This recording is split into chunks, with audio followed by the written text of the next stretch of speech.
Alhamdulillah Alhamdulillahilladzi anzala sakinata fi qulubil mu'minin liyazdadu imanan ma'a imanihim.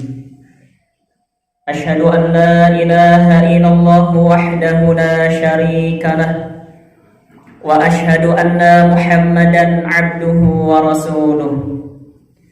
Allahumma salli wa sallim ala Muhammadin wa ala alihi wa ashabihi ajma'in. Ma'asyiral muslimin, azani Allah wa iyyakum ajma'in. Usikum wa nafsi bittaqwallah, faqad fazal muttaqun. Wa ahusuni wa iyyakum ala ta'atillah wa ta'atir rasulillah la'allakum turhamun. Kama qala Allah Ta'ala fi kitabihil karim, a'udzu billahi minasy syaithanir rajim. Ya ayyuhalladzina amanu taqullaha haqqa tuqatih wa la tamutunna illa wa antum muslimun. Wa qala fi ayatin ukhra, Subhanalladzi asra bi'abdihi laylan minal masjidil haram ilal masjidil aqsa alladzi barakna hawlahu linuriyahu min ayatina innahu huwas sami'ul basir. Muslimin sidang Jum'ah yang dirahmati Allah Subhanahu wa ta'ala, marilah kita senantiasa memuji dan bersyukur pada Allah serta bersalawat kepada baginda Nabi sallallahu alaihi wasallam. Dan setelah itu, mari kita jadikan momentum Jumat ini sebagai sarana meningkatkan iman dan takwa kita. Terlebih terhitung hari ini adalah hari ke-9 di mana Ramadan meninggalkan kita. Maka kita berharap buah-buah takwa yang telah kita perjuangkan selama 30 hari di Ramadan kemarin, harapannya hari ini kita sudah merasakan manisnya iman, manisnya takwa melalui tarbiyah Ramadan selama 1 bulan kemarin. Salah satu makna takwa yang bisa kita ambil dari syariat saum Ramadan kemarin adalah di mana tujuan Allah memberikan kepada kita syariat saum adalah agar tumbuhnya kepekaan dalam diri kita kepada sesama muslim, kepada sesama manusia. Inilah makna dari saum kemarin. Bagaimana kita ikut merasakan kelaparan, bagaimana kita ikut merasakan betapa orang fakir, miskin, mereka sering kelaparan, begitu juga harusnya kita. Maka hal ini memberikan pelajaran kepada kita para jamaah semuanya. Iman yang kita bangun, takwa yang kita perjuangkan, kesolehan yang kita inginkan, tidak hanya cukup kesolehan secara individu, tidak hanya cukup ketakwaan secara personal, namun kita harus membangun ketakwaan, kesolehan secara sosial. Artinya apa? Kenikmatan ibadah yang kita alami, kenikmatan taqarrub yang kita alami jangan hanya dinikmati oleh kita semata, namun juga harus dinikmati oleh orang lain. Kalau kita merasakan kenikmatan, begitu juga orang lain harus merasakan kenikmatan. Kalau kita merasakan kebahagiaan, begitu juga mukmin di belahan dunia yang lain harus merasakan kebahagiaan pula. Bahkan Nabi SAW mengancam, tidak akan masuk surga seseorang yang dia bisa tidur nyenyak, makan nikmat, namun tetangganya kelaparan, maka dia tidak akan masuk surga. Maka iman, takwa salah satu buktinya adalah ketika adanya tumbuh kepekaan dalam hati kita kepada orang lain, terlebih dia adalah sesama muslim. Ma'asyiral muslimin sidang Jum'ah rahimani wa rahimakumullah. Berkaitan dengan hal tersebut, mungkin di Lebaran kemarin, di Idul Fitri kemarin kita bersenang-senang, kita berkumpul dengan sanak saudara. Kalaupun tidak bisa berkumpul, setidaknya kita bisa mengetahui kabar mereka. Kita bisa makan dengan sangat nikmat. Kita bisa tidur dengan sangat kenyang. Namun hari ini para hamba Allah, kurang lebih dimulai dari awal Ramadan, saudara-saudara kita seiman di Al-Aqsa khususnya, di Palestina khususnya, senantiasa mengalami ancaman, senantiasa mengalami tekanan. Bahkan tidak hanya rumah mereka yang hancur, jiwa-jiwa mereka, tubuh-tubuh mereka bersepihan di mana-mana, orang-orang syahid di mana-mana. Maka ini harus menumbuhkan kepekaan dalam diri kita para hamba Allah, sebagai wujud iman dan takwa kita kepada Allah Subhanahu wa taala. Karena Nabi SAW mengatakan, barang siapa yang membunuh seorang muslim, satu orang muslim terbunuh, maka sungguh dia sama dengan membunuh seluruh orang muslim. Dan mari kita tumbuhkan itu, karena Nabi SAW bersabdakan, antara muslim yang satu dengan muslim yang lain seharus berfungsi kal jazadil wahid, diibaratkan sebagaimana satu tubuh. Maka jangan sampai kita masa bodoh, tidak mau berurusan dengan saudara kita di Palestina sana. Maka kita kerahkan para hamba Allah, fikiran kita, iman kita, apapun yang kita miliki dalam rangka mendukung perjuangan saudara-saudara kita di sana. Karena banyak alasan mengapa kita harus membela Masjidil Aqsa, mengapa kita harus membela saudara-saudara kita di Palestina sana. Bagi kita umat Islam ada alasan khusus. Yang pertama adalah bahwa Masjidil Aqsa sebagai kiblat pertama umat Islam. Selama kurang lebih 3 tahun Nabi SAW di Mekkah berkiblat ke Baitul Maqdis. Lalu di Madinah Nabi kurang lebih berkiblat ke Al-Aqsa adalah 16 sampai 17 bulan. Maka kalau dikalkulasikan, kita umat Islam berkiblat pertama ke Masjidil Aqsa selama kurang lebih 4 tahun 4 bulan. Maka mari para hamba Allah, para ulama mengatakan, salah satunya adalah beliau Profesor Dr. Torik Swedan. Beliau mengatakan, selama kaum muslimin kehilangan kiblat pertamanya masih dikuasai oleh mereka orang-orang Zionis Israel, maka selama itu pula kaum muslimin tidak akan mampu bangkit, tidak akan mampu memimpin dunia. Kaum muslimin akan senantiasa terhinakan. Maka inilah kunci keberkahan dunia, ada pada Al-Aqsa. Kalau hari ini kita merasakan fitnah terjadi di mana-mana, jangan salah mengambil solusi, karena solusi utama ada pada Al-Aqsa. Kalau Al-Aqsa itu bebas para hamba Allah, maka sungguh itulah solusi utamanya. Karena itu kunci keberkahan dunia, sebagaimana Nabi dan para ulama mengatakan. Lalu alasan yang kedua yang harus kita pegang teguh bagi kita umat Islam adalah bahwa Masjidil Aqsa sebagai tujuan dari diadakannya Isra dan Mi'rajnya Nabi SAW. Ketika Nabi melaksanakan Isra dan Mi'raj, sebagaimana disebutkan di surah Al-Isra, maka Nabi menyempatkan syariat Isra Mi'raj tersebut. Secara syariat ada 2 hal, ada perjalanan darat dan juga ada perjalanan naik.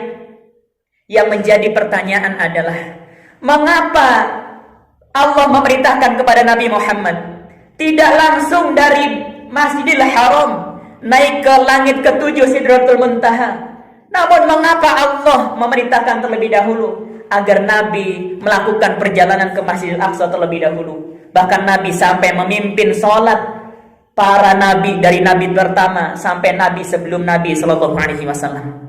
Mengapa demikian? Para ulama mengatakan di dalam tafsirnya, inilah pesan dari Allah untuk kita semuanya orang beriman, bahwa Allah ingin mengikat antara Masjidil Haram dengan Masjidil Aqsa menjadi satu ikatan.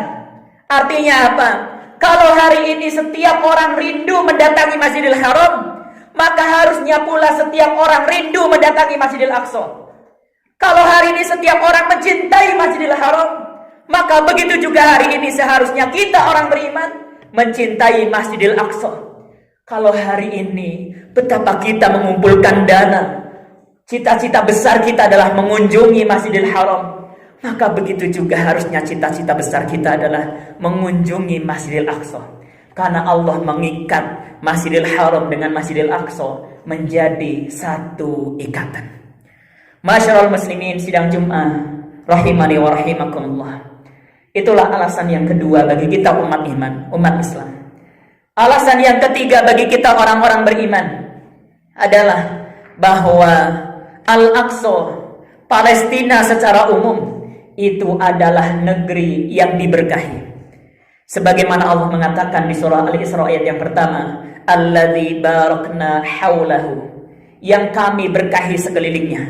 Bahkan ahli tafsir menafsirkan ayat pertama surah Al-Isra tersebut bahwa sekelilingnya itu adalah seluruh dunia. Siapapun negeri, siapapun negara yang menjadikan Al-Aqsa sebagai pusat perjuangannya, mendukung pembebasan Masjidil Aqsa, maka Allah akan berkahi pula. Inilah penuturan dari para ahli tafsir. Maka mari para hamba Allah kita tingkatkan kepedulian itu. Dan yang keempat, alasan yang mendasar bagi kita orang beriman adalah bahwa Masjidil Aqsa, Palestina secara umum, adalah Ardul Anbiya, negerinya para nabi.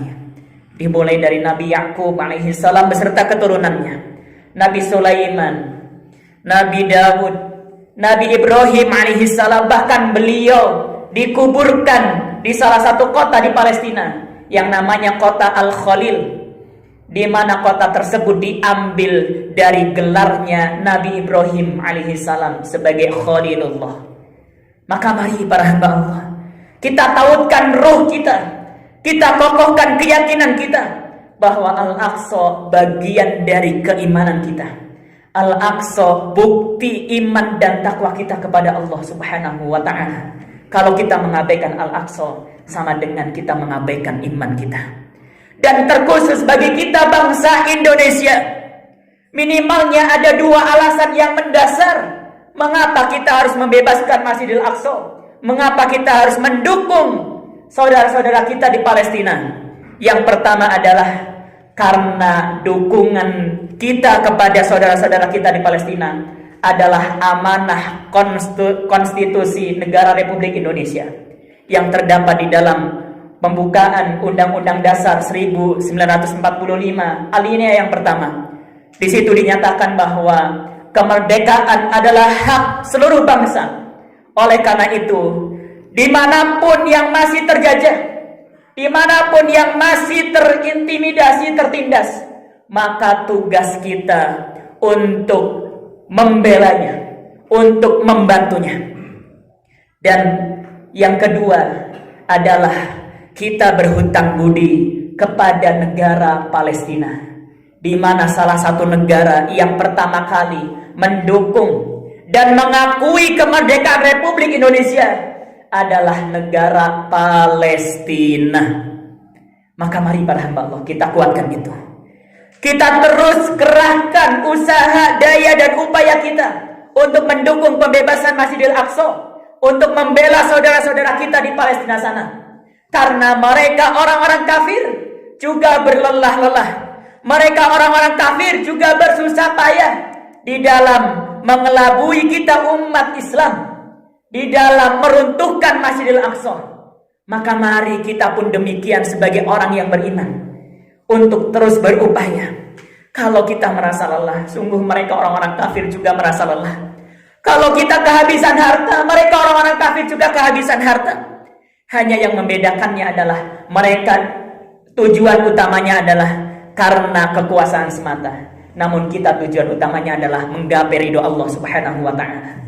Sebagaimana difirmankan di dalam surah An-Nisa ayat yang ke-104. Allah Subhanahu wa ta'ala berfirman yang artinya, janganlah kamu berhati lemah dalam mengejar mereka musuh-musuh Islam. Jika kamu menderita kesakitan, maka sesungguhnya mereka pun menderita kesakitan sebagaimana kamu menderitanya. Sedang kamu mengharap dari Allah apa yang tidak mereka harapkan. Dan adalah Allah Maha Mengetahui lagi Maha Bijaksana. Maka mari para hamba Allah, apapun peran kita, entah dengan doa, entah dengan usaha kita, dengan harta kita, semua itu harus kita perjuangkan. Karena Allah menilai, Allah melihat, Allah menghitung seberapapun besar peran kita dalam membela Masjidil Aqsa, dalam mendukung perjuangan saudara-saudara kita di Palestina sana. Semoga hingga akhir hayat kita termasuk orang yang menyaksikan, yang menjadi bagian dari pembebasan Masjidil Aqsa. Kalau tidak oleh kita, semoga bisa oleh anak cucu kita, sehingga kita nanti bisa mempertanggungjawabkannya di hadapan Allah Subhanahu wa taala. Allahumma amin. Barakallahu li wa lakum fil Qur'anil Karim, wa nafa'ni wa iyyakum bima fihi minal ayati wa dzikril hakim, wa taqabbalallahu minna wa minkum tilawatahu fastaghfiruhu innahu huwal ghafurur rahim.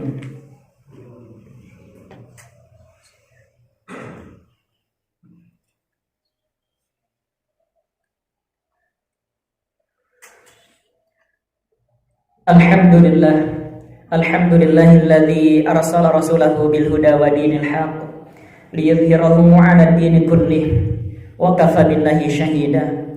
Allahumma salli wa sallim 'ala Muhammadin wa 'ala alihi wa ashabihi wa mawalah wa man ittaba' amma ba'da.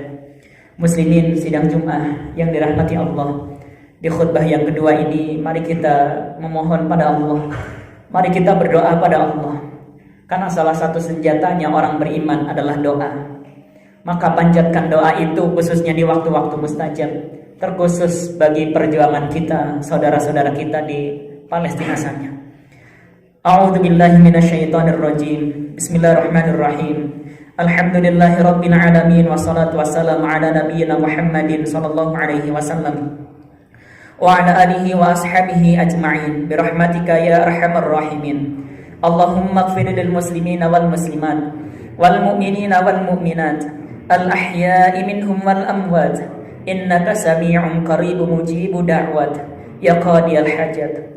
Allahumma inni as'aluka bi anna nashhadu innaka antallah la ilaha illa antal ahadus samad alladzi lam yalid wa lam yulad wa lam yakul lahu kufuwan ahad.